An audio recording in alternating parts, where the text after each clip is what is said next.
Yo, yo. Let's get to it. All right. Typical, the usual, the goodies. Moving up higher here.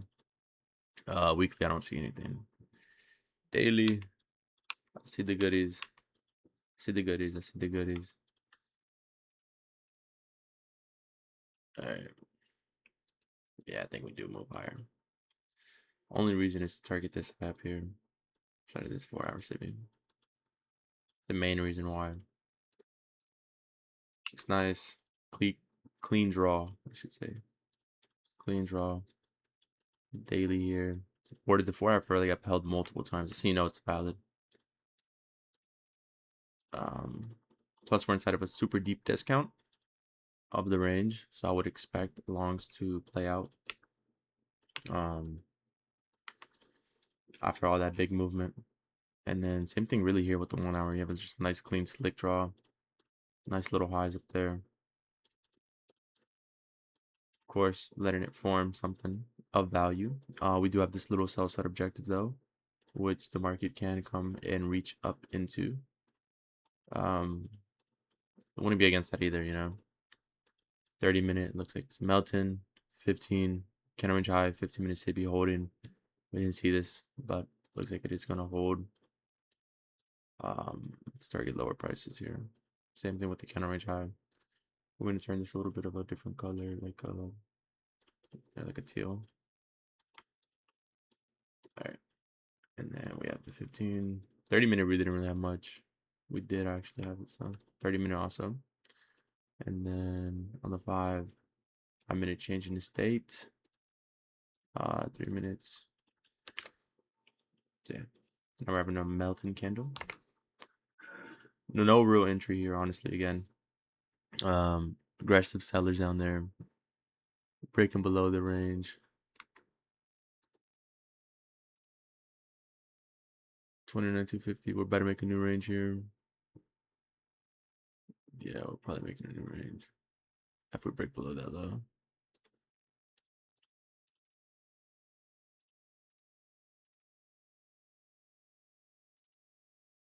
All right, we're showing some rejection here, which is nice. Kind of what you would want to see. Look for any S&Ts here. Start off on the 4-hour. 4-hour. I don't really see anything significant here, according to my calculations. Go to the 1-hour.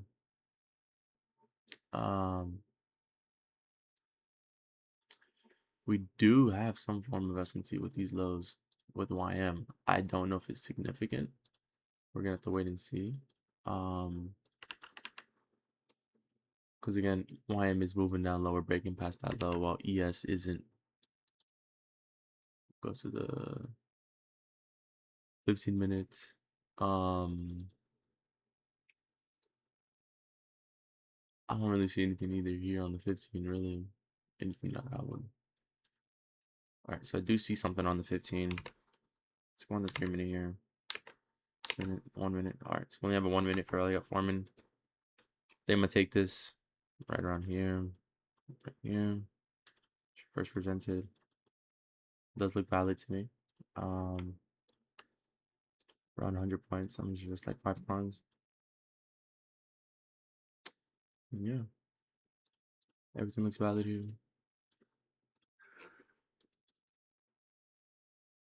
Alright. Take it.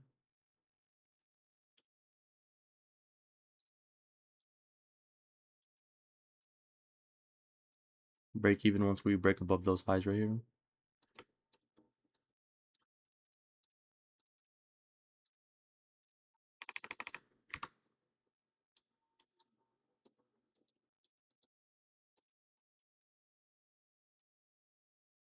Kind of a tight one, so I'm gonna just wait for the close. Because again, we're in a 15-minute civvy, so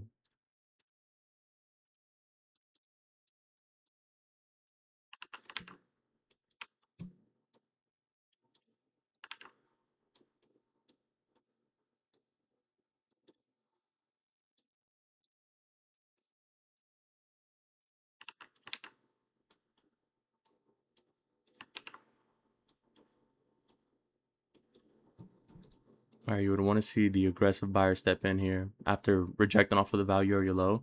We're hitting the point of control.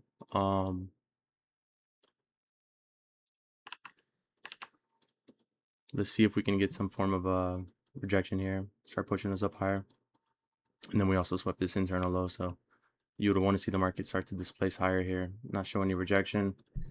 And we might get stopped out here, ladies and gentlemen, which is fine, honestly. It's going to put us at break even for the week if we do.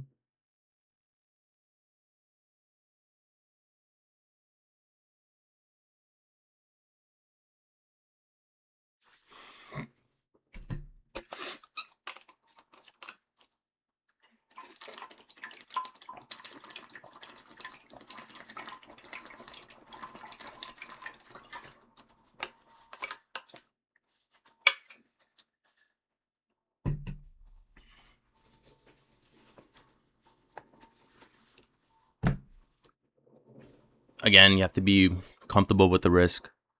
That's one of the biggest things. You have to just stop caring about these accounts and take high quality setups following your system. That's all you can do, really. That's all I'm doing. I think this is a plus setup, honestly. It just didn't play out to my favor, and that's fine. You know, if it doesn't play out to my favor, in all due reality, because again, out of 9 times out of 10, these setups play out. You know, and that's the type of mindset you want to have. You know, approaching these type of setups. If it's break even, that's fine too. You know, like because again, 9 times out of 10, it just plays out in your favor. So you have to be willing to be comfortable with taking the 1 out of 10 times. You know, when it doesn't play out. Because again, if you just simply wait and you're patient and you're disciplined, 9 times out of 10, it's gonna play out in your favor, bro. There's no need to worry. So we got 5 minutes here. For 6 minutes actually for the 15 minutes candle to close. Delta to me does look a little bit bullish on the profile here on the 1 minute. I think CBD is pushing up higher, so I think we should see the market push up. But if we're not, we're probably gonna have a divergence and push down lower and have shorts play out. So that's kind of the honest case scenario here. If we don't start to push up higher here, we're most likely gonna get stopped out, and then the market's gonna melt to that draw, which was that sell side objective. Which again, I could have done something better, which is like, hey, if we do lose, we're gonna review it. Which played out there. So one thing I could have done better, honestly, is realize that we had a draw, could have waited for that external objective to be met, and then eventually taken the trade, which again is all hindsight. But let's go from a higher time frame perspective here. Take this off from the weekly. Weekly candle, nothing really here.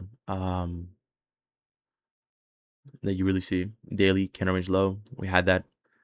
We had a daily CRT completed also, and there's no real daily confluence other than the candle range low sweep. And then eventually on the 4 hour, we did have that 4 hour candle range low sweep. And then this is where things get a little bit more tricky. We had a 4 hour buy side imbalance and then a 4 hour sell side imbalance. Again, I was really using the 1 hour one though, which was the 1 hour high, which is very significant inside of the 4 hour. It's like an intermediate term high. On the 1 hour, we didn't really have much either. So that's one thing I'm really realizing here. But again, another thing too is like we're taking, you know, longs inside of a discount, which is very, very A plus in my honest opinion. And then this is where things get a little bit more tricky. We're balanced here. As you can see, we're signing the range, balance, point of control, we're holding, breakdown, value area low. One thing I should have done was probably like, hey, if we want to sweep external and then push up instead of just waiting for the internal to be swept and then taking that off of the first 30 minutes of market open. And then another thing too is like, we have a 15-minute saving. Wait for the 15-minute saving to get inverse. That's another confluence. So we write down the confluences here of what we could have done. Number one, the most important is wait for external sweep. That's number one. Wait for the external to be swept. This low right here. And then eventually number two is going to be wait for 15-minute CIBI to be an inversion for rally gap. And then on the 5-minute time frame, you know, you can see here we're entered there. Nothing really, honestly, on the 5-minute that I would have probably wanted. Those are probably the only two confluences that I can really see. Because if you look at YM and you look at the lows here, See that there we had clear SMT at these lows right here from the 145 or London lows, right down here. So these lows right here, the Asia lows, are the ones that NQ didn't sweep and NYM did sweep. And then again, we're more inside of a high resistance liquidity right here. If you're looking at it from a 1 minute perspective here, you can see the market is just stalling now. So, yeah, really didn't really. We're hitting the put wall, which means you look for shorts. We are showing some form of rejection. Again, we tried to push above it, we couldn't. Try to reach the gamma flip, and then the GEX3, we couldn't. And then eventually on the VIX here, VIX was pushing up higher though. VIX was pushing up higher. And then now you can see what we're trying to push down lower, but we're failing to. You can see we have SMT at these. We have, we're breaking below these lows. We're unable to break above these highs. So again, the market does look a little bit more bearish in my honest opinion, but it can reach for highs. And then the order flow, I did see the market playing out bullishly. So if we look at it from the order flow perspective, we're at value area low multiple times, rejecting, reaching the point of control, showing some form of rejection, and then again, value area high, we're just unable to break above it. And then eventually, if you look at the higher time frame perspective here on this range, these ranges here, you can see this higher time frame range, point of control, value area low, we're breaking below it, reaching back into balance, rejecting, and then eventually we draw the new range. You can see value area high, value area low is being respected, and then the market just pushes up higher. So yeah, and then now we're finally getting that push. So the market was just waiting for something, it was waiting for the timing to be correct and then to be, being fulfilled of displacement. So that's pretty much really it. I reached all my daily loss violations. So it's temporarily locked out for exceeding the daily loss limit. And yeah, that's pretty much really it. I'm gonna see y'all next week, and then I'm gonna journal this trade and go on with my day. So